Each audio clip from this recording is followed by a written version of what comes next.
चलिए, तो boys and girls आज का टॉपिक है हम लोग का पीजीबीपी। पीजीबीपी का मतलब होता है profit and gains from business and profession. Profit and gains from business and क्या बाबू, प्रोफेशन। तो भाइयों और बहनों, इस चैप्टर में हम लोग का 10 मार्क्स आप लोग के एग्जाम में आता है। कितना मार्क्स आता है बाबू? 10 मार्क्स। अच्छा चलिए, पहले आज पहला क्लास है तो आज कॉन्सेप्चुअल क्लास है, थ्योरीज कराएंगे आपको, तो कॉन्सेप्ट बताएंगे, फॉर्मेट बताएंगे, सम्स अगला दिन करेंगे। कॉपी में आज बुक का जरूरत नहीं पड़ेगा। कॉपी में लिखिए पॉइंट नंबर 1, कोई भी इनकम पीजीबीपी में कब आता है? कोई भी इनकम का पीजीबीपी में आने के लिए पहला कंडीशन है आपका या तो बिजनेस होना चाहिए या तो क्या होना चाहिए, प्रोफेशन। कोई भी इनकम पीजीबीपी में तब आता है जब या तो आपका बिजनेस है या तो आपका प्रोफेशन है, या तो आपका प्रोफेशन। दूसरा बात समझे आप, ये देखिए, आप बिजनेस और प्रोफेशन का ओनर होना चाहिए। मतलब जिस आदमी का हम लोग टैक्स निकाल रहे हैं वो आदमी उस बिजनेस एंड प्रोफेशन का क्या होना चाहिए, ओनर होना चाहिए। तो पीजीबीपी में कोई भी इनकम पीजीबीपी में तभी आएगा जब आपका बिजनेस एंड प्रोफेशन है और आप उसका ओनर है। सिंपल बस। आपका क्या बताइए, बिजनेस और प्रोफेशन, और आप उस बिजनेस एंड प्रोफेशन का क्या बताइए, ओनर। क्या बोलो ना, ओनर है। बस ये पहला दो कंडीशन। तो पहला कंडीशन लिखिए, there should be business and profession, there should be business and profession. और पॉइंट नंबर 2 लिखिए,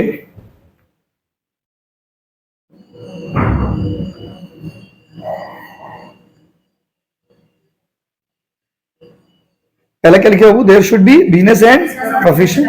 पॉइंट नंबर 2 लिखिए, business and profession, sorry, point number 2 लिखिए, the SSC must B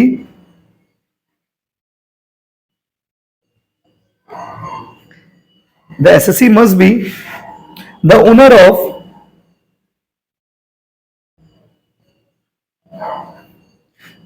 such business and profession. SSC must be the owner of such business and profession. Such business and profession. उसका दाई हो गया बाबू। तो आप इस head में, इस कैटेगरी में टैक्स कब लगेगा? जब आपका बिजनेस और प्रोफेशन होगा और आप उस बिजनेस एंड प्रोफेशन का क्या होंगे, ओनर। क्या होंगे बोलो ना, यस। तो ये था हम लोग का पहला पॉइंट। ठीक है बाबू, अब आते हैं दूसरा कैटेगरी में। ये पहला पॉइंट लिख लिए नोट्स में।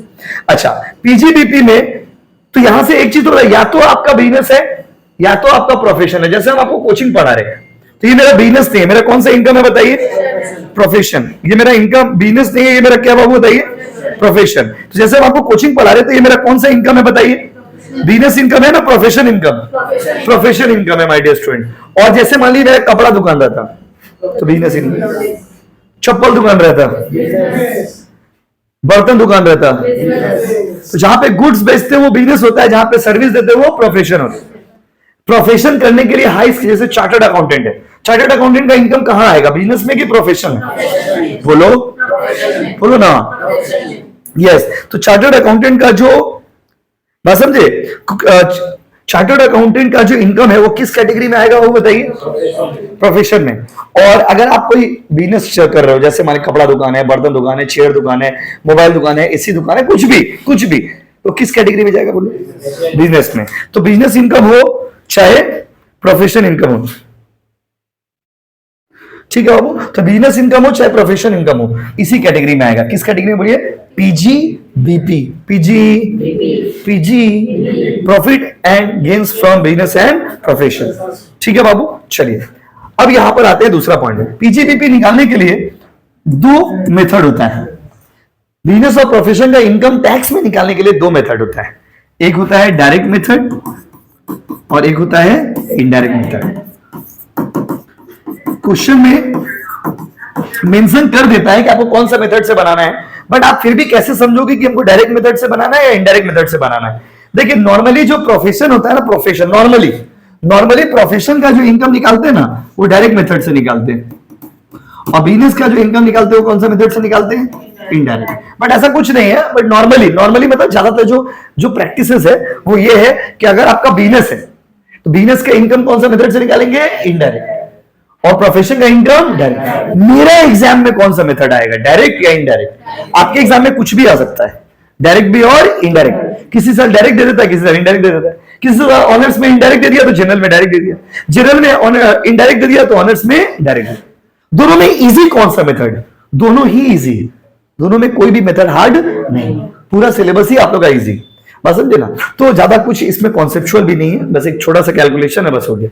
बात समझे ना? बस आपको सम्स बनाना है, बस हो गया। तो कॉपी में लिखिए, there are two methods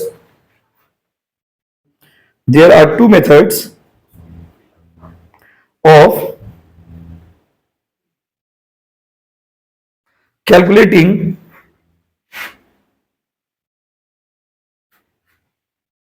there are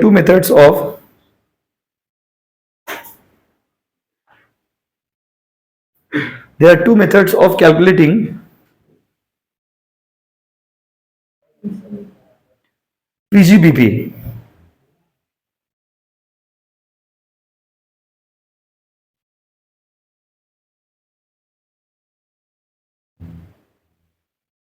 हो गया? पीजीबीपी निकालने का दो मेथड है। Point number 1 direct method, point number 2 indirect method. चलिए, पॉइंट नंबर 1 कौन सा मेथड है बाबू बताओ? डायरेक्ट। पॉइंट नंबर 2 कौन सा मेथड है बोलो? Indirect method. तो there are two methods of calculating PGBP, एक है डायरेक्ट मेथड और एक क्या बाबू? Indirect method. चलिए, रेडी? अच्छा, डायरेक्ट मेथड और इनडायरेक्ट मेथड में क्या डिफरेंस है? तो जो आपको मैंने बताया, डायरेक्ट मेथड इनडायरेक्ट मेथड में डिफरेंस यही है, डायरेक्ट मेथड में लोग डायरेक्टली जो पैसा आएगा तो प्लस और जाएगा तो माइनस। इनडायरेक्ट मेथड में लोग बैक कैलकुलेशन करते हैं। कौन सा कैलकुलेशन करते हैं? बैक, मतलब प्रॉफिट निकाला हुआ रहता है, उसमें से फिर से हम लोग एक तो नया प्रॉफिट निकालते हैं। तो बात समझ रहे? इनडायरेक्ट मेथड इसीलिए उसका नाम इनडायरेक्ट है क्योंकि उसमें बैक कैलकुलेशन होता है, और इसका नाम डायरेक्ट मेथड है क्योंकि इसमें डायरेक्टली कैलकुलेशन होता है। अब हम दोनों का फॉर्मेट बता रहे हैं आज, और उसका अगला दिन आएंगे डायरेक्ट सम्स बनाना शुरू, खत्म चैप्टर 6। जो देखो बड़ा चैप्टर दो ही होता है, एक तो हाउस प्रॉपर्टी और एक तो सैलरी। उसके बाद सारे छोटे छोटे चैप्टर्स है। छोटे छोटे मतलब नहीं कि एक क्लास में खत्म हो जाएगा, कुछ चैप्टर्स ऐसा भी जो एक क्लास वाला ही टॉपिक है, शुरू होगा खत्म, शुरू होगा खत्म। बात समझे? लेकिन वैरायटी लिख लिया ना, डायरेक्ट इनडायरेक्ट। चलो अब कॉपी में लिख दीजिए, format of direct method. Please आओ ना, फॉर्मेट ऑफ कौन सा मेथड बोलो? Direct method. Format of direct method. चलिए, अगर हमको डायरेक्ट मेथड से इनकम आप कैलकुलेशन करना है, कैसे करेंगे? छोटा सा कैलकुलेशन, क्यूट सा। सपोज आप चार्टर्ड अकाउंटेंट है, सपोज आप क्या बाबू? Chartered accountant. एक चार्टर्ड अकाउंटेंट का आपको पीजीबीपी निकालना है। कैसे निकालिएगा? पर्टिकुलर्स, बहुत easy calculation, particulars rupees are rupees, simple calculate. Computation of, अब सीए है या कोई, जैसे हम कोचिंग पढ़ा रहे तो मेरा कौन सा इनकम निकलेगा? मेरा बिजनेस इनकम तो नहीं होगा, मेरा कौन सा इनकम? प्रोफेशन इनकम होगा। Computation of income from business की profession, income from profession of mister dash for assessment year dash. वो तो जैसे होता है of dash for assessment year dash, वो तो कॉमन चीज है, सब में होगा। बात समझे ना? Of dash for the assessment year dash. अब भाई सबसे पहले कुछ नहीं करना है, जितना भी इनकम है सबको ऐड कर दोगे, और जितना भी एक्सपेंसेस है सबको लेस कर दोगे। इनकम में से क्या करोगे? Less expenses. कुछ नॉर्मल एग्जांपल आपको देते हैं इनकम का। जैसे कोई सीए है, क्योंकि सीए डॉक्टर का एग्जाम में आता है ज्यादा, तो मान लीजिए सीए है, तो सीए का इनकम क्या होगा? Consultation fees. सीए किस चीज का पैसा लेता है बोलिए? अपना नॉलेज का पैसा लेता है। जो उसका पास नॉलेज है वो आपको कंसल्टेंसी देगा, आपको बताएगा, समझाएगा, उसका पैसा ले लेगा आपसे। उसके बाद ऑडिट फीस। सीए का बहुत बड़ा सोर्स ऑफ इनकम होता है ऑडिट। ऑडिट सीए के लिए बहुत बड़ा सोर्स ऑफ इनकम होता है। या फिर अदर रेवेन्यू इनकम, रेवेन्यू समझते हैं? अदर रेगुलर इनकम, कोई भी ऐसा इनकम जो रेगुलर इनकम है। रेगुलर कैसे बाबू? रेगुलर। अब इधर है एक्सपेंसेस में क्या क्या है? ऑफिस का रेंट, ऑफिस का खर्चा हो गया। अच्छा, रिपेयरिंग हो गया, डिप्रिसिएशन हो गया एसेट्स का, बस समझे? और सन्ड्री एक्सपेंसेस हो गया। मतलब कोई भी सिंपल समझिए ना, रेगुलर खर्चा और रेगुलर इनकम को जोड़ दीजिएगा, रेगुलर खर्चा को माइनस कर दीजिए। बहुत इजी है। एक बच्चा जो लॉलीपॉप खा रहा है वो भी समझ जाएगा इसमें क्या है, कुछ नहीं करना है। Add all income, deduct all expenses. That simple. That gives you the income direct method. ये कौन सा मेथड देता है आपको बताइए? ये डायरेक्ट मेथड का फॉर्मेट हो गया। डायरेक्ट मेथड आपको क्या देता है? कुछ नहीं करना है बाबा, सारा इनकम को जोड़ो, सारा खर्चा को माइनस करो, आपका आंसर आ जाएगा। बोलिए हाँ कि नहीं? उतारिए। चलो देखो, आइए देखिए, रेडी? तो ये था डायरेक्ट मेथड। कौन सा मेथड बाबू? डायरेक्ट। अब क्या होगा? अब फॉर्मेट आपको बताने जा रहे हैं इनडायरेक्ट मेथड का, कि अगर इनडायरेक्ट मेथड से सम्स बनाने बोला, क्योंकि डायरेक्ट अब अगला दिन आएंगे सम्स बनाना शुरू कर देंगे, तो आपको पहले क्या पता रहना चाहिए बताइए?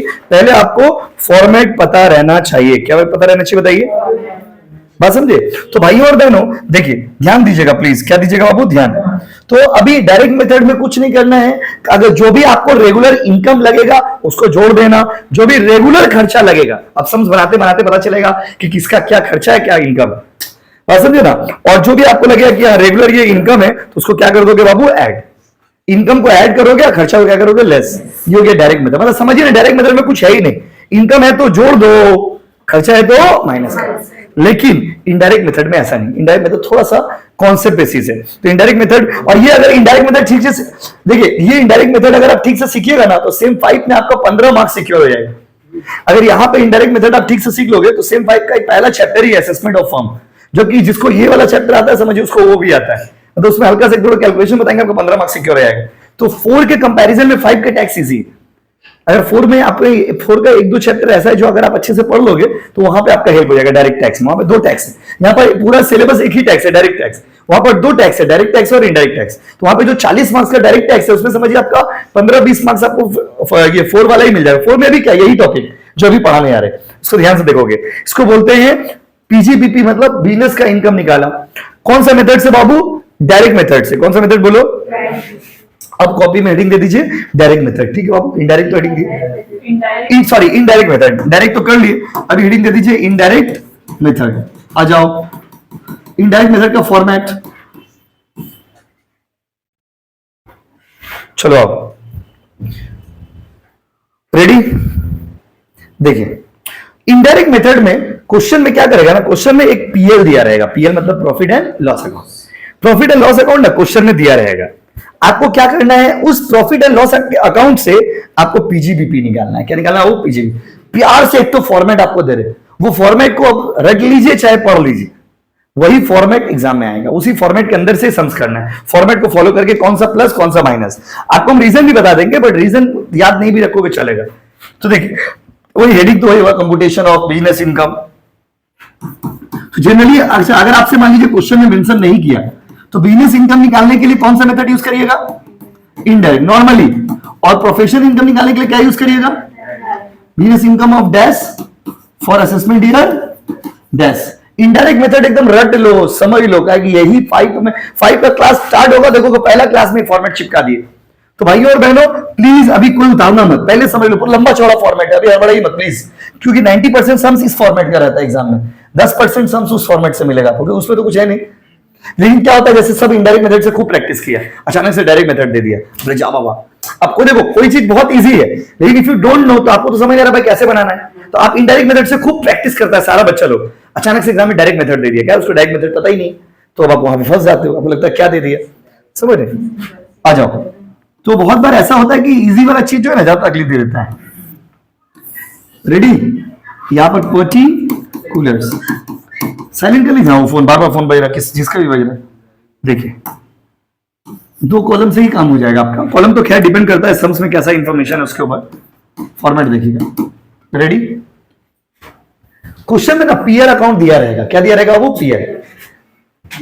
पीएल दिया रहेगा, तो उसमें पीएल दिया रहेगा तो उसमें प्रॉफिट भी रहेगा, पीएल दिया रहेगा तो प्रॉफिट भी रहेगा ना, तो उसमें से पहले प्रॉफिट जो रहेगा ना, नेट प्रॉफिट लिख दीजिएगा, net profit as per profit and loss account, question में दिया रहेगा, समझ लीजिए, फिर उतारिएगा, पहले वो अमाउंट लिख दीजिएगा, बोला हाँ कि नहीं?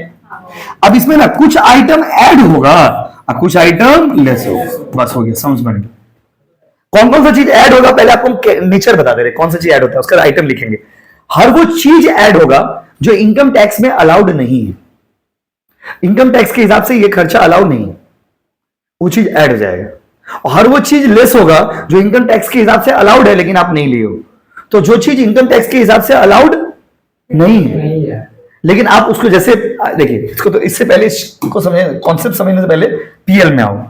जैसे हम लोग पीएल अकाउंट बनाते हैं, पीएल अकाउंट कैसे बनता है? ग्रॉस प्रॉफिट, इनडायरेक्ट इनकम और इनडायरेक्ट एक्सपेंस, आंसर क्या आता है? Net profit. यस और नो? तो नेट प्रॉफिट में जब हम निकाले होंगे तो उसमें इनकम को क्या किए होंगे? प्लस, और खर्चा को क्या किए होंगे? माइनस। तो अभी बैक कैलकुलेशन होगा तो इसका मतलब उल्टा हो जाएगा। हर वो खर्चा जो इनकम टैक्स में अलाउड नहीं है, मतलब बिजनेस से रिलेटेड नहीं है, उसको हम लोग क्या कर देंगे? प्लस। हर वो इनकम जो बिजनेस से रिलेटेड नहीं है उसको क्या कर देंगे? माइनस। क्या कर देंगे? माइनस। हम लोग ग्रॉस प्रॉफिट में इनकम जोड़ते हैं और खर्चा माइनस करते हैं तो क्या आता है? Net profit. अब हम लोग उल्टा कैलकुलेशन करेंगे, अभी बैक कैलकुलेशन, इसीलिए इसका नाम है इनडायरेक्ट मेथड। क्या नाम है बोलो? हम लोग क्या करेंगे? कुछ एक्सपेंसेस को ऐड करेंगे और कुछ इनकम को क्या करेंगे? लेस। कौन सा ऐड होगा कौन सा लेस होगा यही जानना है आपको। ऐड क्यों होगा, लेस क्यों होगा, लॉजिक आपको बता दे। क्यों होगा ऐड, क्यों होगा लेस, वो समझिए। खर्चा ऐड हो जाएगा। क्यों ऐड हो जाएगा? क्योंकि आप जब पहले प्रॉफिट निकाले होंगे तो खर्चा क्या किए होंगे? लेस। तो अभी आप क्या करोगे? ऐड। इनकम लेस होगा, क्यों? क्योंकि आप जब प्रॉफिट निकाले होंगे तो इनकम को क्या किए होंगे? ऐड। अभी आप इनडायरेक्ट मेथड से कर रहे हो, बैक कैलकुलेशन कर रहे हो, तो इनकम को क्या कर दोगे? माइनस। लॉजिक यही है, लॉजिक। क्या बाबू? लॉजिक। लॉजिक नहीं भी याद रहेगा चलेगा, लॉजिक समझो, नॉलेज के लिए, क्योंकि आपके मन में आएगा ना क्यों ऐड किए, क्यों लेस किए। बस खाली ये जानना है कौन सा ऐड होगा कौन सा लेस होगा। अब देखिए, पहले प्रॉफिट लिख लोगे। अब हर वो खर्चा, लैंग्वेज समझिए मेरा हिंदी में, हर वो खर्चा को ऐड कर देना जो इनकम टैक्स के हिसाब से रेगुलर नहीं, मतलब अलाउड नहीं है। क्या क्या अलाउड नहीं है सर, हमको क्या पता? अभी आपको हम लिख के दिखाते हैं क्या क्या अलाउड नहीं है। देखिए इनकम टैक्स के हिसाब से क्या क्या अलाउड नहीं है। इनकम टैक्स देखो के हिसाब से depreciation, depreciation as per books, इसका मतलब क्या हुआ? अकाउंट्स के हिसाब से जो डिप्रिसिएशन निकलता है ना वो अलग तरीका का होता है, और इनकम टैक्स के हिसाब से जो डिप्रिसिएशन निकलता है उसका तरीका अलग होता है।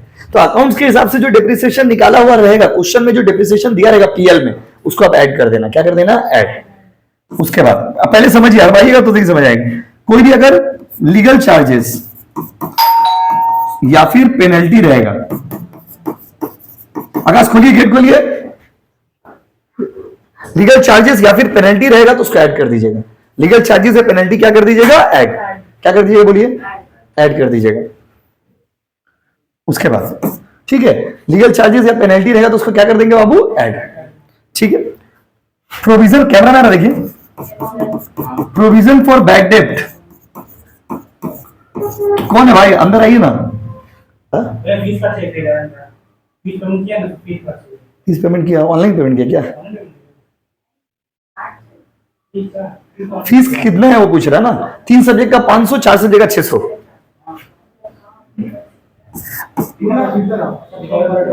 देखिए अंदर जाओ बाबू, प्रोविजन फॉर बैड डेब्ट ऐड कर दोगे, ऑफिस में रहिए ना, प्रोविजन फॉर बैड डेब्ट ऐड कर दीजिएगा। क्या कर दीजिएगा बाबू? ऐड। प्रोविजन फॉर बैड डेब्ट क्या हो जाएगा बताइए? ऐड। क्या हो जाएगा बोलो ना? ऐड। बैठिए बाबू अंदर। प्रोविजन फॉर बैड डेब्ट क्या हो जाएगा बाबू? ऐड। क्या हो जाएगा बोलो ना? ऐड हो जाएगा। प्रोविजन फॉर बैड डेब्ट क्यों ऐड होता है वो भी रीजन बता दे रहे। इसलिए ऐड होता है क्योंकि ये एस्टिमेटेड लॉस है। एस्टिमेटेड लॉस मतलब लॉस हुआ नहीं है, होगा, तो प्रोविजन फॉर बैड डेब्ट ऐड हो जाएगा। मतलब सिंपल समझिए ना, नॉर्मली जितना भी एबनॉर्मल खर्चा है, एबनॉर्मल खर्चा मतलब अजीबोगरीब खर्चा है, बिजनेस से डायरेक्टली रिलेटेड नहीं है, वो सब खर्चा ऐड हो जाएगा। हम आपको ऐसा ऐसा आइटम का लिस्ट दे रहे जो 99% सम्स में आपको मैच कर जाएगा। 99% सम्स में, फिर भी सम्स में एक दो नया आइटम तो रहता ही है। 99% सम्स में आपका यही सब आइटम से काम हो जाएगा। तो आप खाली आइटम का लिस्ट याद कर लेना। जल्दी बताओ, डिप्रिसिएशन क्या करोगे? ऐड की लेस? बोलो ना। अच्छा, जब हम सम्स बनाएंगे तो क्वेश्चन में पीएल दिया रहेगा, उस पीएल से हमको ये बनाना है। तो पीएल का डेबिट साइड में क्या होता है? एक्सपेंस। क्रेडिट साइड में क्या होता है? इनकम। तो डेबिट साइड वाला आइटम मतलब एक्सपेंस को क्या करेंगे हम लोग? सम्स में क्या करेंगे? सॉल्यूशन में ऐड करेंगे। तो समझ गए कौन सा ऐड होगा कौन सा ऐड नहीं होगा, यही सोचना है। डेप्रिसिएशन एज पर बुक्स क्या होगा? बोलो, बोलो ना। लीगल चार्जेस क्या होगा? प्रोविजन फॉर बैड डेब्ट, donation.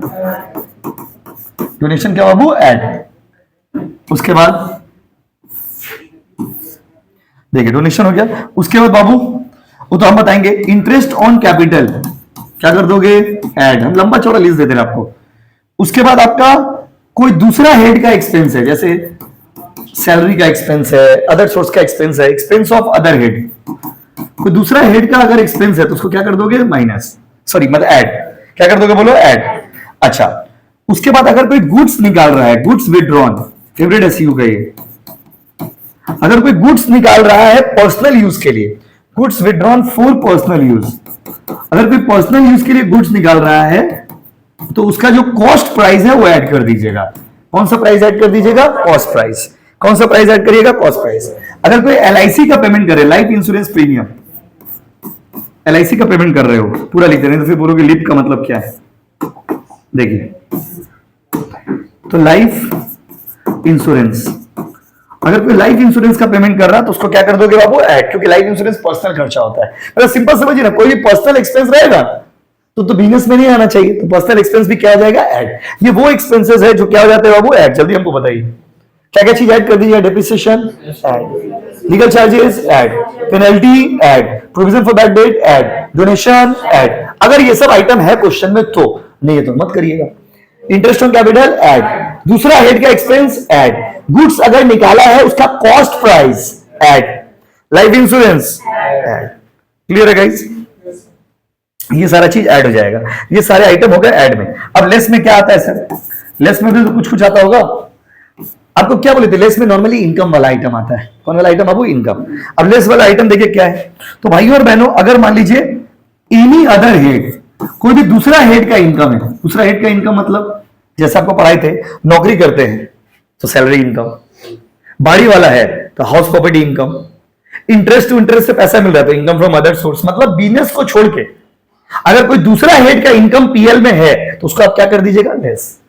Less any other head of income, मतलब जैसे वो सम्स बना रहे और देख रहे क्वेश्चन में, देख रहे PL में दिया हुआ है हाउस प्रॉपर्टी इनकम, आप उसको क्या कर दीजिएगा, लेस। क्या कर दीजिएगा बोलो, लेस। क्योंकि आप सिर्फ और सिर्फ बिजनेस इनकम निकाल रहे हो। क्या निकाल रहे हो बोलो, सिंपल समझिए ना। बिजनेस इनकम निकालने के लिए जितना बिजनेस से रिलेटेड खर्चा है और बिजनेस से रिलेटेड इनकम है वो तो ठीक है, लेकिन अगर बिजनेस से रिलेटेड खर्चा नहीं है या बिजनेस से रिलेटेड इनकम नहीं है तो उसका यहां पे हम लोग एडजस्टमेंट कर रहे हैं। क्या कर रहे हो बाबू, एडजस्टमेंट। खर्चा है तो ऐड कर देना, इनकम है तो क्या कर देना, लेस। क्यों करेंगे उसके पीछे का लॉजिक आपको बताया, क्योंकि ये बैक कैलकुलेशन है। कौन सा कैलकुलेशन है, back. Any other head of income add कर, लेस कर दोगे। क्या कर दोगे बाबू, लेस। अच्छा, डिप्रिसिएशन माइनस होगा, सही का बात हुआ। एक बार आप बोले प्लस होगा, एक बार आप बोल रहे माइनस होगा। हम अभी भी एकदम घूसो आवाज में बोल रहे हैं। इनकम टैक्स के हिसाब से जो डिप्रिसिएशन होगा वो लेस होगा, और अकाउंट्स के हिसाब से जो डिप्रिसिएशन होगा वो क्या होगा, ऐड। सर तो क्वेश्चन में दिया रहेगा, हाँ क्वेश्चन में मेंशन रहेगा कि depreciation as per books, depreciation as per IT rules. IT मतलब इनकम टैक्स, तो इनकम टैक्स वाला माइनस कर दीजिएगा और उसका वाला जो होगा बिजनेसमैन वाला वो क्या कर दीजिएगा, वो ऐड। क्लियर है ना। अच्छा, बैड डेट रिकवरी लेस कर दीजिएगा, बैड डेट रिकवरी क्या कर दीजिएगा, लेस। और आइए, बैड डेट रिकवरी लेस कर दीजिएगा। आप अच्छे से फॉर्मेट बनाओगे ना तो बहुत सुंदर लगेगा देखने में। बैड डेट रिकवरी लेस कर दीजिएगा। बैड डेट रिकवरी समझते हैं ना। अच्छा, कोई डिविडेंड इनकम है, ये भी अदर हेड में आता है, इसको माइनस कर दीजिएगा। कोई कैपिटल गेन का इनकम है उसको माइनस कर दीजिएगा, ये सब लेस का आइटम है। जो भी अदर हेड का इनकम है सब माइनस कर दोगे, बात खत्म। अच्छा, गुड्स विड्रॉन, सर अभी तो लिए थे आप गुड्स विड्रॉन। गुड्स विड्रॉन अगर सेलिंग प्राइस लेना रहेगा तो माइनस करोगे, कॉस्ट प्राइस लेना रहेगा तो प्लस करोगे, और सेलिंग प्राइस रहेगा तो माइनस करो। बोलो हाँ कि नहीं। सब मेंशन रहेगा क्वेश्चन में, आपको खाली ऐड लेस याद रखना। उनको अभी उतारो, मर्दी खत्म कहां हुआ। इनकम टैक्स रिफंड, अगर इनकम टैक्स का रिफंड मिल रहा है तो उसको क्या कर दोगे, माइनस। क्या कर दोगे बोलो, माइनस। इसके बाद होता है स्टॉक एडजस्टमेंट, स्टॉक एडजस्टमेंट। अब इसके अलावा भी एक दो छिटपुट कोई आइटम होगा तो जो सम्स बनाएंगे तो पता चलेगा आपको। अब जैसे फॉर्मेट में पूरा एग्जॉस्टिव तो नहीं होता कि हाँ इतना ही आइटम है। नॉर्मली 99% सम्स आपका इतना आइटम से बन जाएगा। स्टिल सम्स बनाते बनाते एक दो नया नया चीज आएगा तो डिस्कस करेंगे। अब आते हैं भाइयों और बहनों, देखिए अब आते हैं अगला में स्टॉक एडजस्टमेंट। स्टॉक मतलब ओपनिंग स्टॉक, क्लोजिंग स्टॉक। देखिए अगर ओपनिंग स्टॉक का ओवर वैल्यूएशन है, अगर ओपनिंग स्टॉक का ओवर वैल्यूएशन है तो ऐड कर दीजिएगा। Over valuation of opening stock क्या हो जाएगा बाबू, ऐड। तो इसका मतलब इसका उल्टा क्या होगा बताइए, अंडर, उल्टा बोलिएगा तो क्या होगा, under valuation of opening stock. Common sense से बताइए, अगर ओपनिंग स्टॉक का ओवर वैल्यूएशन ऐड करेंगे तो इसका मतलब ओपनिंग स्टॉक का अंडर वैल्यूएशन क्या करेंगे, लेस। रटिए मत, समझिए। उसके बाद और एक कॉन्सेप्ट है। अच्छा देखिए, फिर ऐड होगा under valuation of closing stock. अगर क्लोजिंग स्टॉक का अंडर वैल्यूएशन ऐड होगा, under valuation of closing stock add होगा, तो फिर लेस क्या होगा बताइए? Over valuation of closing stock. Yes और नो गाइस? ये पूरा करके जो आपका आंसर आएगा वही आपका हो जाएगा पीजीबीपी, मतलब profit and gains from business and profession. Yes और नो गाइस? बिजनेस और प्रोफेशन, मतलब या तो बिजनेस से या तो प्रोफेशन से। तो ये बिजनेस इनकम निकल रहा। नॉर्मली माय डियर स्टूडेंट 99% बार बार आपको बोल रहे सम्स आपका इस फॉर्मेट से बन जाएगा। फॉर्मेट रुके, फॉर्मेट को पहले आप अच्छे से उतारना, पहले हम आपको बैकग्राउंड में जाके बताते हैं। अभी तो फॉर्मेट लिखे, एक बार शॉर्ट में पूरा समराइज करके फॉर्मेट बता रहे, उसमें उसमें उतना नहीं बताया आपको, उसमें हम एक बार में लिख दिए बस हो गया। क्या है वो तो देख के आदमी समझ आ रहा है। इनकम है तो प्लस करेंगे, खर्चा है तो माइनस करेंगे। लेकिन अगर आपका इनडायरेक्ट मेथड है तो क्या होगा? देखिए इनडायरेक्ट मेथड में प्लीज बोलिए पहले क्या होगा, पहला आइटम क्या होगा? हम इसको बार बार क्यों बता रहे, इस पे इतना फोकस हम लोग क्यों कर रहे हैं? क्योंकि सेम 5 का एक चैप्टर है असेसमेंट ऑफ फॉर्म, 15 मार्क्स का आता है एग्जाम में, पूरा सेम कैलकुलेशन है, एक दो चीज खाली नया उसमें सिखाना होगा। तो आपको लगेगा बाबा এটা तो हमें पढ़ी थी, ऐसा फीलिंग आएगा। जल्दी बताओ पहले क्या लिखोगे? क्या नेट प्रॉफिट क्वेश्चन में दिया रहेगा? हाँ दिया रहेगा, हाँ दिया रहेगा, हाँ दिया रहेगा, हाँ बाबा हाँ। रुको, उसके बाद देखिए उसके बाद इसमें ऐड करना है। नॉर्मली क्या ऐड होगा? नॉर्मली पीएल का डेबिट साइड वाला आइटम ऐड होगा। डेबिट साइड वाला मतलब खर्चा नॉर्मली, जैसे कि depreciation add, as per books, very good, legal charges add, penalty add, provision for bad debt add, donation add, interest on capital, expense on other head, goods withdrawn का cost price वाला, life insurance, simple समझिए personal expense add हो जाएगा।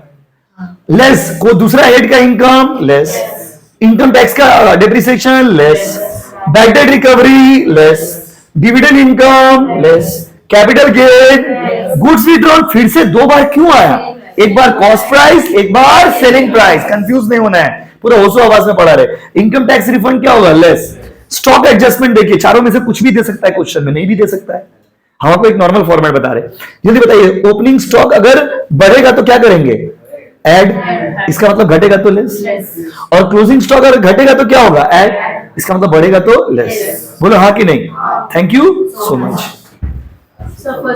हम कर दे रहे, आप उतार लीजिए आराम से।